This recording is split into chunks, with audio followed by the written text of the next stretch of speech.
What is going on, everybody? It's the France, and we're here for a Smackdown review. The final Smackdown inside the Blunderdome, and the final live edition of WWE inside the Blunderdome, as next week's Monday Night Raw was taped on Tuesday. Now, before we get into the night's show, we got to talk about a couple things. One, Jimmy Uso on Monday. I know it's been talked about by everybody. I would have been talking about it on a weekend if I was still doing my podcast thing. But Jimmy Uso, for the 5th time in his WWE career, has been arrested for something, mostly DUI. This time it was a DUI where he blew a 2.205. I don't even know what to say about this guy. Again, this is not the first or the second or even the 3rd time in his career that this has happened. And yet, if you watch tonight's show, they did little to nothing to punish this guy. Didn't have Roman come out and say anything. Didn't have Roman kick him to the curb and have someone beat him up and cut him off TV for a month or so. Give him a month's suspension. No. He just waltzed out there and they had a normal show. They had him just be Jimmy Uso, and that was it. He was pretty much exonerated on TV, and that is a problem. If I'm correct, one of the last times he got caught, or he got arrested for DUI or something, didn't his brother and him go out and win the tag team titles like a week or so later? So yeah, this is a problem, and it needs to be addressed by WWE. They've got to do something, because what is it going to take for them to take action? If he was not an NOI, if he was not part of Roman and The Rock's family, his ass would have been fired a long time ago. Just because that's just how it is. This guy should have been... They could have did something, but because what's going to happen next week, it looks like with the way the show went off the air, that we're going to have a 6-man tag match next week with Jimmy and Jay and Roman versus the Mysterios and Edge, which we'll talk about that here later. But it's not right that, and it's like, how many times what's it going to take? A guy getting killed, him killing somebody, him killing himself? What are they going to do? What's it going to take for this guy to be thrown out and be done? Help. He needs something. And WWE, even tonight, it just nothing. They did nothing to punish this guy at all. So yeah, that is just I don't want to see anyone lose their job, because it is what WWE likes to do. They have to fire people. But it's like, they gotta do something. How many times is this guy... It's just it's the same thing with Jeff Hardy. How many times is he gonna get away with something before WWE does something? It's just mind-blowing that this company that is publicly traded and has an image to keep, a PG image, is doing absolutely nothing to this guy who just went out there, had a couple beers and decided, I'm gonna go for a fucking drive. And I think it was Saul Monster or someone else say that they need to just revoke his license and never let him drive again. Do you think that's going to stop him from getting behind a wheel? Do you think that stopped other people who have been blitzed out of their mind drunk from getting behind a wheel? If you know how to drive, license be damned, they're going to get behind the wheel, and yeah. Which, if he gets his license revoked and he ends up behind the wheel again, that's got to be it. Because that's not just breaking the law by you're driving without a license. But something needs to get done, or the next time could be a very bad ending. So we'll talk about all that here in a minute, but also, before we get to the big news today, Paul Heyman. Paul Heyman, of course, is the advocate of the whatever for Roman Reigns. He's the tribal chief's advocate or whatever. Well, up until recently, he was the co-host with Caleb Braxton on Talking Smack after the New Day's Xavier Woods was sent to Monday Night Raw. That's no longer the case. Why am I making this up? Why is that a big deal? Because Paul Heyman every single week, it seemed like he had a promo on somebody or with somebody that went viral. That was like, whoa, that's what we need to see. And that like, yeah, Paul Heyman's motivating this person or giving this person the business to go out there and actually be a better wrestler or like get over better. More real. It was more real feeling. If anybody remembers why Talking Smack originally was canceled back in the day, and I think Talking Smack might be canceled when we go back on the road. Because Vince McMahon doesn't like realism in anything. Paul Heyman was just getting a little too real with everything, so they had to remove him from Talking Smack. So, of course, something that gets eyes on the product, because Vince McMahon didn't plan for it, he has to axe it every single time. But that's typical Vince McMahon. It's terrible, and that's just what Vince McMahon likes to do. Now, the biggest news coming out before SmackDown tonight was this week during a training session, a mandatory training session, which WWE has been having the talent going do to prepare themselves to get back on the road. Totally understandable. That's fine. Bayley tore her ACL. Now, I don't like the way WWE worded it on they said an injury, but it's come out from other news sources and everything that it's a torn ACL, which is more than 9 months. But WWE said that she sustained an injury and is going to be out up to 9 months. And of course, those on Twitter and Facebook and Instagram and social media all around wanted to assume, 9 months. What happens to a woman that takes 9 months? Oh, Bayley must be pregnant. Obviously, that's not the case, but of course, that's the first conclusion everybody goes to. This fucking sucks for WWE. 1 week from the fans coming back and Bayley doing everything she could to keep SmackDown's women's division relevant. All for nothing. Because she has to sit at home. Oh, she has to go get surgery. She has to do rehab, sit at home, and not do anything in the wrestling ring. Not going to have that I Quit match, which her replacement's not a good replacement. We'll get to that in a minute. But, yeah, Bayley's gone, which is why tonight there was not one, but three call-ups. 2 that made their debut, and 1 that's going to make their debut later in the women's division.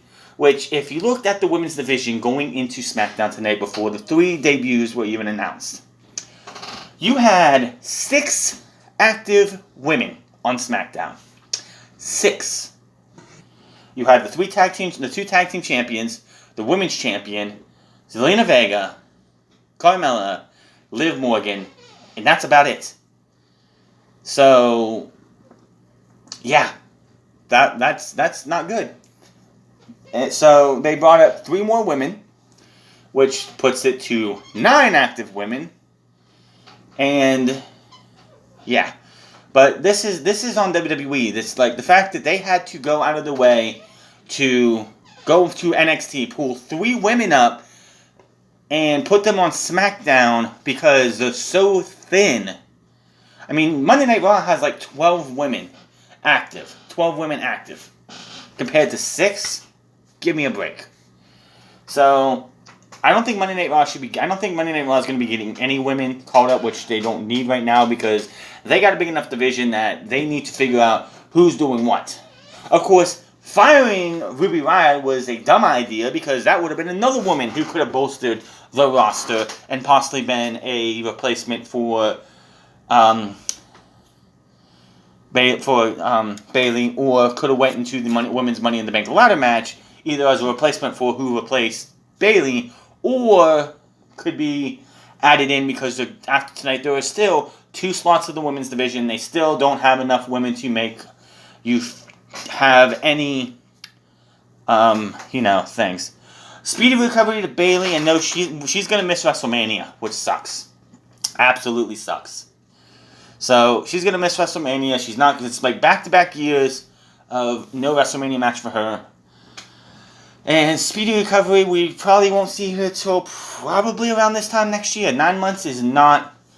It could be up to a year, at least. They say 9 months, but it's up to a year. So, we get SmackDown. We start SmackDown tonight. And the Universal Champion Roman Reigns is backstage now as fans and as the fake fans boo, which I am so glad we're getting away from. Never again do we have to hear fake boos for Roman, or Roman sucks that fucking sound awful, where Roman has to pretend like he hears them, Pat McAfee has to pretend like they're real. All that ends next Friday. So, Roman's out there. He said a lot happened. He says he takes the mic and he says he knows people were not happy with them being absent last week. A lot happened last week that he wasn't happy about either, which he could be referring to what happened with Jimmy. He goes on about he doesn't like a liar, and that's why that's what WWE Hall of Famer Edge is. He smashed Edge at WrestleMania 37 and Daniel Bryan and dismisses Edge's comment from last week about him being scared of him. By the way, people have been speculating because Daniel Bryan's name keeps being mentioned in these promos that, oh, he's coming back. No. Stop. Hold the brakes, man. And ladies and gentlemen, hold the brakes. That doesn't mean he's coming back. Officially, he's not coming back. It was just the fact that he's not signed anywhere else. He's not signed anywhere. And he's an integral part to the story of this between Roman Reigns and Edge up until the match is over on next Sunday. So he goes on to mention his family and how this might be a good time to handle some family business. Out comes Jimmy. Jimmy says he got in Edge's face last week, not for himself or for you, but for us. But he didn't see Reigns last week. Uso said he showed up what were you, on vacation? Reigns says he didn't tell the Usos to make decisions for them. He says if anyone on the vacation, it's him. But he doesn't take them. He was busy doing what Jimmy couldn't do, doing his job for him. And out comes Jey Uso, who was obviously taking a couple of weeks off to further the storyline, giving Jimmy his chance to be main event Jimmy Uso, which of course I don't think did well, and getting a well rest after being main event Jey Uso for the last 7 or 8 months. Jay says he's back for all of them, not just himself or for any of them. He tells Jimmy he's always got his back, even though these tough times, through these tough times right now. Tells Jimmy that they need to get back on what they do best and win the tag team titles once again. Reigns says this is what he's been saying all along. No one can touch us. Them all if they're together. He's going on and says no one can touch them if they do it his way. He opens his arms. Both Usos come in. We get a big family hug. And that is that. So, first off, Jimmy gets exonerated. Pretty much nothing happens. Typical WWE. Again, if his name was if he was not an Uso, an YA, or related to Roman at all, this motherfucker would have been fired or put somewhere else. But since he's part of that family, yeah, that's what you get. That's what you get. Nothing. Absolutely nothing. And unfortunately, that's what WWE's going to fucking do. They're going to do absolutely nothing. So, backstage, Baron Corbin is backstage with Kayla Braxton. She asks about tonight's Money in the Bank qualifier against Shinsuke Nakamura. He says, I need to win. My life is a mess. I've lost my crown, my car, my missed house payments, and is close to having his house foreclosed on. He goes about winning Money in the Bank again and says, winning is the only opportunity he has of turning his life back around. A somber Corbin walks off. I hate gimmicks like this where it's like, oh, I lost this, so I lost all my money. Please. These guys make a lot of money. Not as much as they should be able to make because, it's how it is, but he makes a lot of money. I'm sure he's fine. I can't get into these fucking gimmicks where it's like, oh, I'm down in the dumps. I'm about to lose my house. I lost my money. I lost this. I lost that. It's like bullshit. I just can't buy these gimmicks. They don't work in 2021. They might have worked back when wrestling was seen as real 100%, but not in 2021. Can we stop with these gimmicks? Just give him something else and not Happy Corbin, which, honestly, what's going to happen is he just keeps spiraling out of control. He's going to have a nervous breakdown. He's going to lose his mind, and he's going to become Happy Corbin. What the fuck that even means, I don't know. Money in the Bank qualifier, Baron Corbin versus King Shay Nakamura. I do not want to say that again. It's King Shinsuke Nakamura. I hate that because you won the crown, you have to be called King something. Come on. Anyway, match is they had their rubber match. The battle for the crown was the rubber match. But here we are again, Shinsuke Nakamura versus Baron Corbin in Money in the Bank. Big E's out there on commentary in his own special couch with his cooler. He actually asks Pat McAfee to sit with him and call the match there. So there was that. Corbin attacks Nakamura before the match because, after Corbin made his entrance, and I think we went to commercial break when we came back, they showed us Rick Boogs and Shinsuke Nakamura coming to the arena in what used to be Baron Corbin's vehicle that got repossessed in story last week. Just to add more salt into the major wounds in Baron Corbin's ego. So Corbin attacks him early on. They have a match. Nothing particularly special. It's just a match between these two that we've seen time and time again. Kinshasa, Corbin loses because he has to. He's just spiraling and spiraling out of control. You're not going to have him win. Basically, they want you to be sympathetic to this guy. And when we come back to fans, they hope him to get cheered by the fans. Not going to happen, motherfuckers. After the match, Nakamura celebrates. Boogs performing on the guitar as Nakamura, Big E, and Kevin Owens. Big E and Pat McAfee are jamming along with air guitars. Nakamura joins Big E, Kevin Owens, Ricochet, Matt Riddle, Drew McIntyre, and John Morrison as confirmed Money in the Bank entrance. A disappointed Corbin sits on the mat as Big E and McAfee taunt him while jamming to Boogs. Of course, the other Money in the Bank qualifier is Cesaro versus Seth Rollins. That match happens later on. And with Nakamura winning this match, it made the Cesaro versus Seth Rollins match uber predictable. If you look at the list of men qualifiers now, Big E, babyface; Nakamura, babyface; Kevin Owens, babyface; Ricochet, babyface; Matt Riddle, babyface; Drew McIntyre, babyface. I don't know if I'm sure he'd probably get booed by some people. John Morrison, the lone heel. Who do you think's gonna win? You're not gonna have 5 babyfaces and one heel, especially not one heel being John Morrison. It'd be a different story if you had like a Roman Reigns or somebody who is uber hated as the only lone heel in the match. So yes, John Morrison would be joined by another heel later on. You're still backstage. Jimmy apologizes to Jay, and Jay says it's nothing. They've been doing this since they were kids. Jay says someone like Edge will bring up family back together. Jay asks Jimmy if he's ready to take care of some family business before Roman does.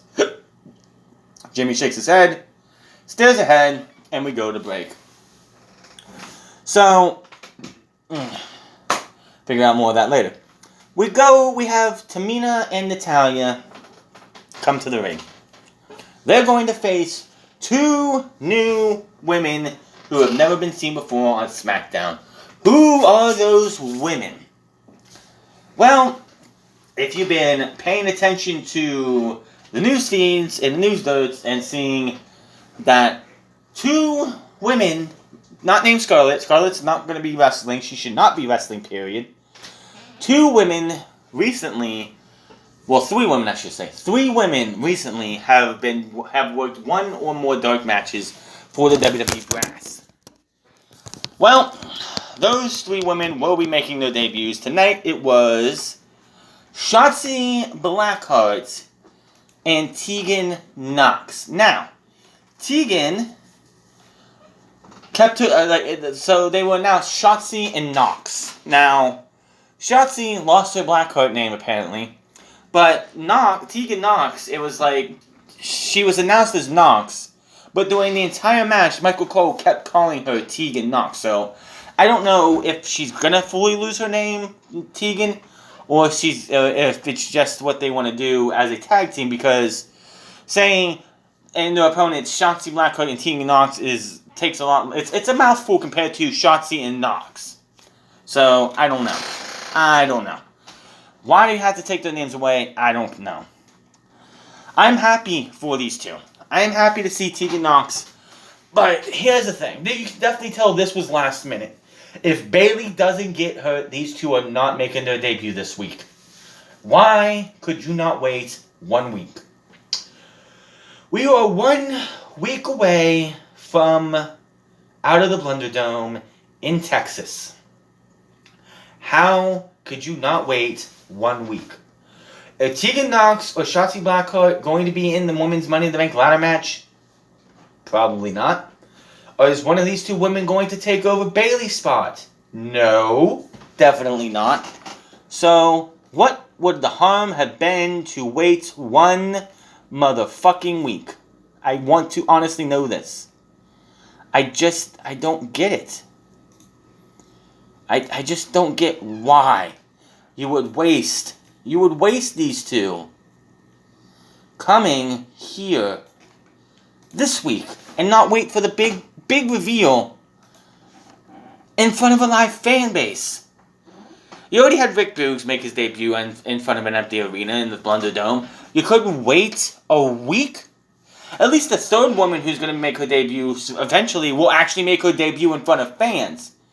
But it's like, how are you going to have these two women make their debut this week when they're probably neither one of them are going to be in Money in the Bank unless you throw them both in Money in the Bank, which would make absolutely no sense.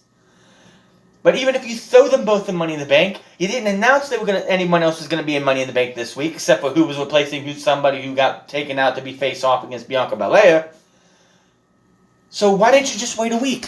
Why didn't you just wait a fucking week to get that big crowd reaction for Tegan Nox and Shotzi Blackheart, who everybody knows? Now, another reason you know this is last fucking minute. Tegan Nox made her return to NXT. They did this whole battery charging thing on the Titantron every week. I haven't been watching NXT, but I've been keeping up with it. And she made her return to cost away the women's tag team titles. And then she went straight for Candice LeRae. Now, who's to say we don't get a match between Tegan Nox and Candice LeRae? This wouldn't be the first time that a talent came up to the main roster and still had at least a month or two in NXT. Sasha Banks, Kevin Owens, who had to lose the NXT title. Many, many others who have come up but still wrestled in NXT for a little bit longer to tie up loose ends and finish off their storylines. So who knows? Who's to say? So, Tegan Nox and Shotzi Blackheart, they booked this match into a corner. Neither team should be losing. You have Shotzi and Tegan making their debut. You got the women's tag team titles who should not be losing non-title matches.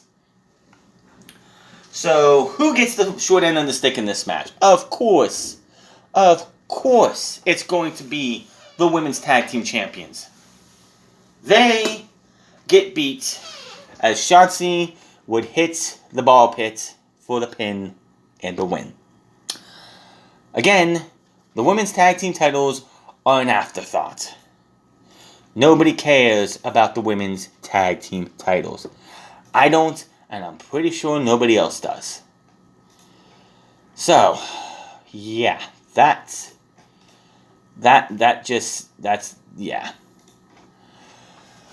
go to the ring, and Megan Ryan is backstage with Edge. She's asking for comments from Roman Reigns and the Usos. He says he'll save his comments for later when he goes to the ring to call out Reigns. He takes a shot at Roman and the Usos and mentions this won't be a happy family reunion. That's a spoiler, not a prediction. Here comes Sonya Deville. They talk about Bayley being out for at least 9 months. Again, I don't know why they went with the 9 months. They could have just said 9 to 12 months. Could have said something like that. Why they say up to 9 months? That tells me that it's probably not a fully torn ACL. If it was a fully torn ACL, they wouldn't have said 9 months. So, it has to be a partially torn, which is still, especially if you have to have surgery, it does take time. It just feels like, why would you definitely say 9 months if it was a full tear on the ACL? I just got bit by something, I swear. So here comes Sonya Deville. And who on Smackdown would they name for Bayley's replacement? Would it be a returning Sasha Banks? Oh, no. She's not back yet. I think she'll be back next week, taking up one of the final spots in Money in the Bank because, again, unless you're putting Shotzi Blackheart and Tegan Nox in that match, they got nobody else. They literally got nobody else. Is it Zelina Vega? Fuck no. Liv Morgan? No. And by the way, this match is no longer happening at the pay-per-view because the opponent is not pay-per-view worthy, as it'll be Bianca Belair versus Carmella. In Carmella's words, the most beautiful woman in all of WWE, because we're talking diva stuff again. Two things. First off, this was not a pay-per-view worthy match, so they took it off the pay-per-view as they should. Second, Carmella can hardly work.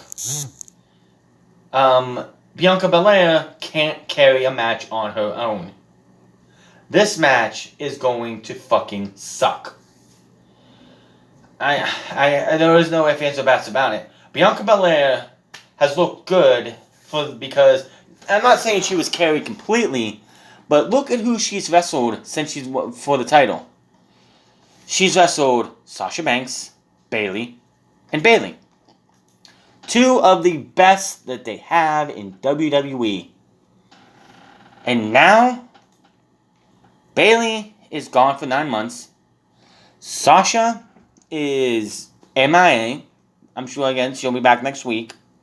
Which, if she comes back next week, people are going to be pissed that she wasn't the one challenging again for the women's title because that's a pay-per-view match. And they got stuck with Carmella. But if you look at it, who do they got? You're not going to bring Becky back just to put her in that match. Sasha Banks, you could have done, but they didn't. Who else? Who else would they literally put? I mean, you could call up somebody and have them from NXT challenge Bianca Belair, but it wouldn't make any sense.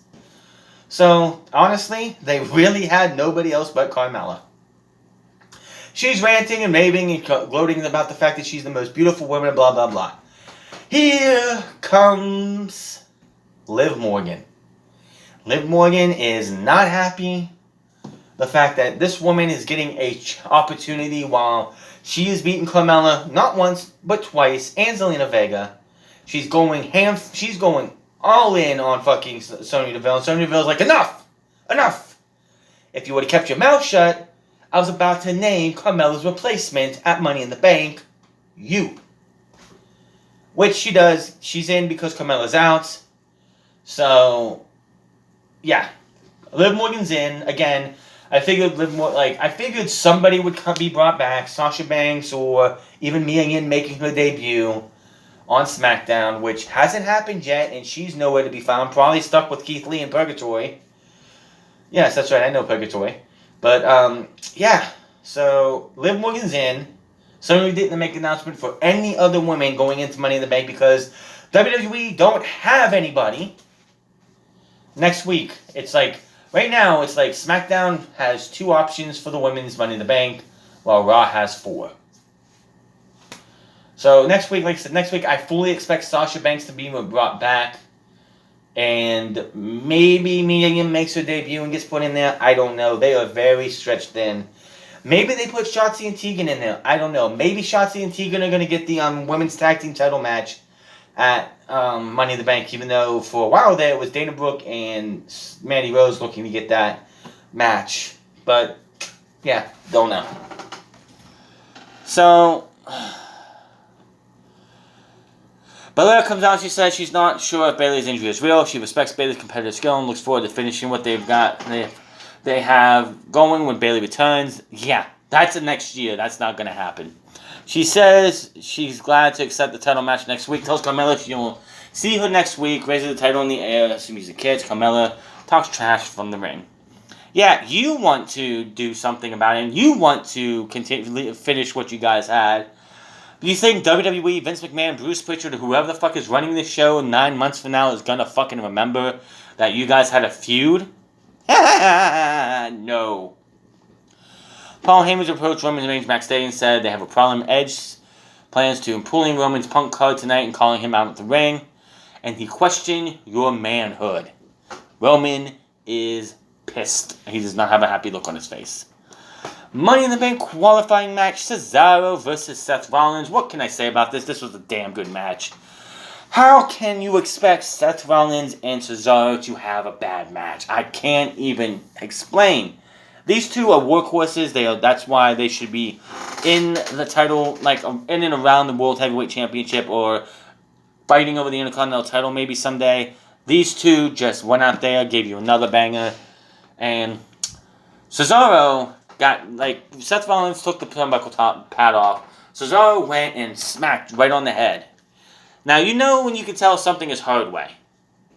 Because if you do a blade job, the blood goes and it just seeps down. Hard way, this blood was going everywhere. Up, down, left, right, everywhere. He got cracked square in the middle of the head. Seth Rollins trying to get a count out over and over and over again. Cesaro kept getting in. Seth Rollins trying everything to put Cesaro down. Forearms to the back of the head, not once but twice. DDTs, everything. Cesaro gets in every single time. Rollins finally nails a stomp to get the pin and the win. Cesaro had all the fight to get the Money in the Bank, but it just wasn't enough. Seth Rollins pulled everything out, but the kitchen sink, even the kitchen sink probably too, to beat Cesaro. Damn good match. Nothing else you can say about that. Usos go to Edge's locker because they want to get him and beat him up. We go to commercial break. We come back. They enter his locker room. He's not there. Kayla Braxton is backstage with Seth Rollins. He celebrates his Money in the Bank spot and says Cesaro is not on his level. He is the present and future. He ends up mocking Roman Reigns because what happened the last time he won Money in the Bank? Oh, that's right. And by the way, it's the only Money in the Bank ladder match he was ever in. He cashed it in on Roman. Brock Lesnar too, but we can't mention him for some reason. Despite the match with Edge, and says he should be the one to face Roman Reigns now.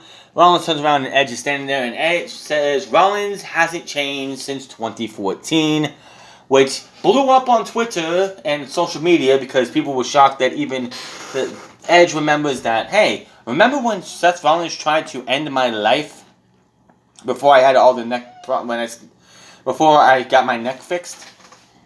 Yeah. So, yeah, that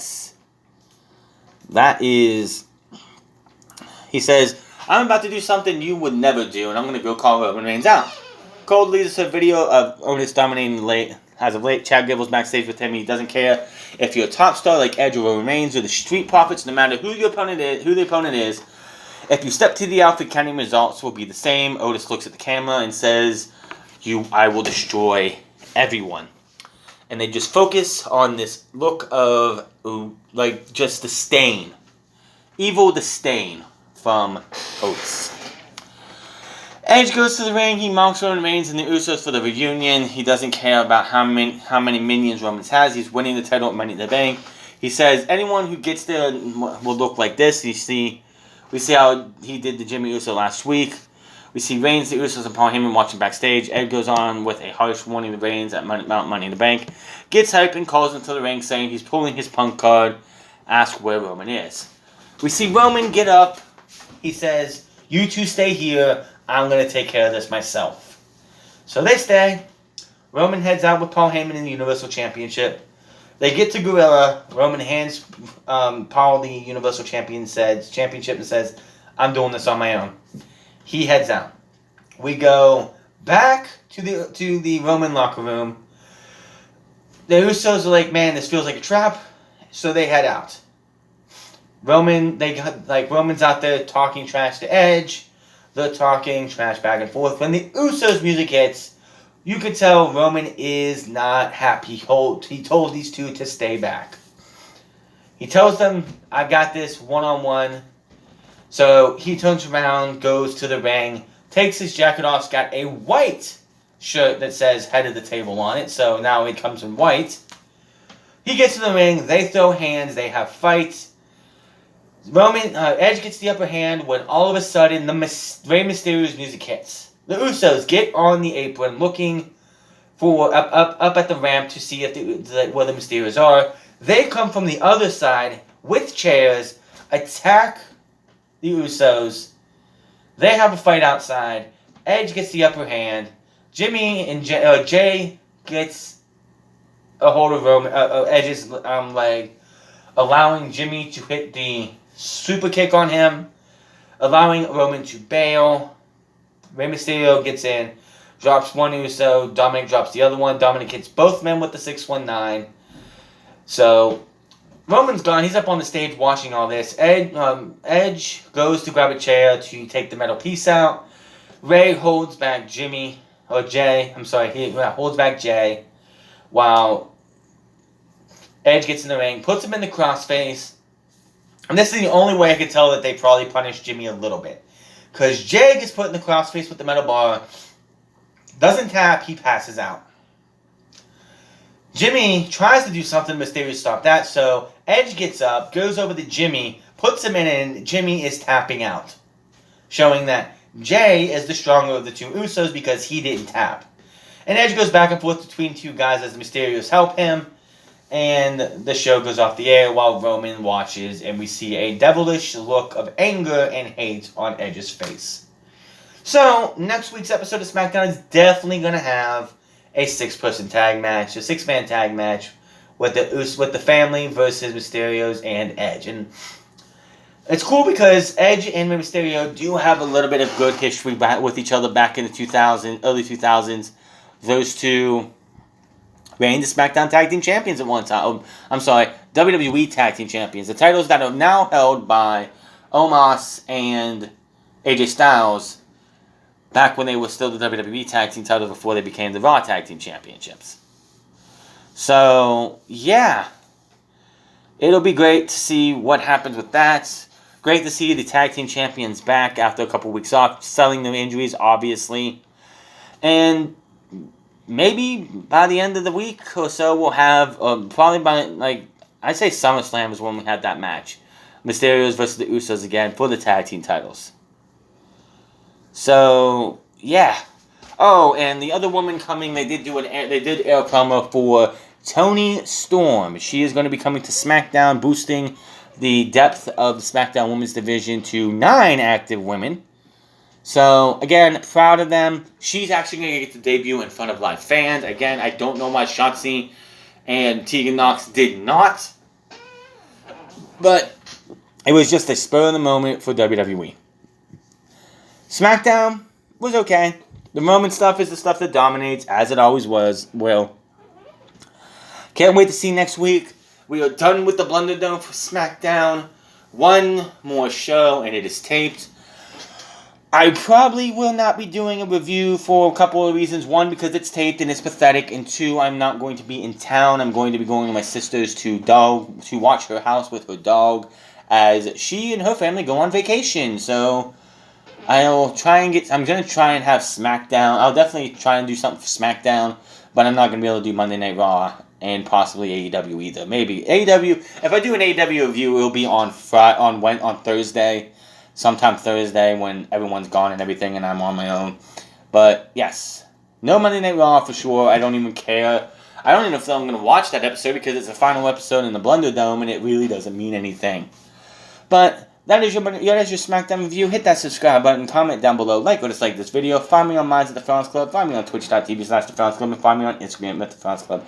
And I'll see you guys on Thursday at the latest. Till then, mine is the Felons, and I'll see you guys later.